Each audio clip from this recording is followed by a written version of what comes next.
আসসালামু আলাইকুম বন্ধুরা, আশা করছি সবাই ভালো আছেন। এখানে দেখতে পাচ্ছেন ভর্তা। তবে এটা কিসের ভর্তা চলুন দেখে নিই।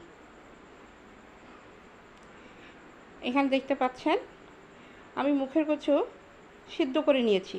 এটা ভালোভাবে সিদ্ধ হয়ে গিয়েছে। আর মরিচটা, শুকনো মরিচ আমি হালকা তেলে ভেজে নিয়েছি।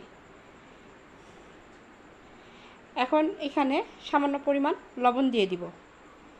লবণটা আপনাদের স্বাদ অনুযায়ী দেবেন। কেউ লবণ বেশি খায়, কেউ কম খায়।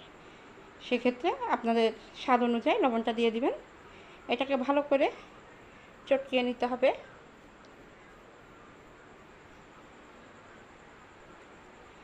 এভাবে একবার ভর্তা ট্রাই করে দেখবেন, অবশ্যই ভালো লাগে। এটাকে ভালোভাবে মাখিয়ে নিব।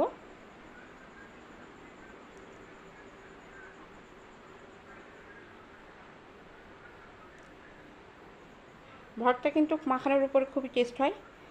যত ভর্তাটা পেঁয়াজ ভালো করে মাখানো যাবে তত টেস্ট হবে।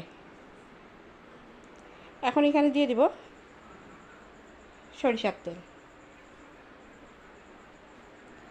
আরও কিছু সময় এটা মাখিয়ে নিব।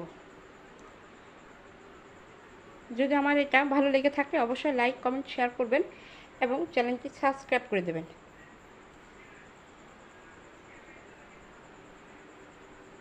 এটাকে কচুগুলোকে এখন ভালো করে মাখিয়ে নিচ্ছি। গরম গরম ভাতে ভর্তা কিন্তু অসাধারণ লাগে। অবশ্যই এভাবে ট্রাই করবেন, আপনাদেরও ভালো লাগবে।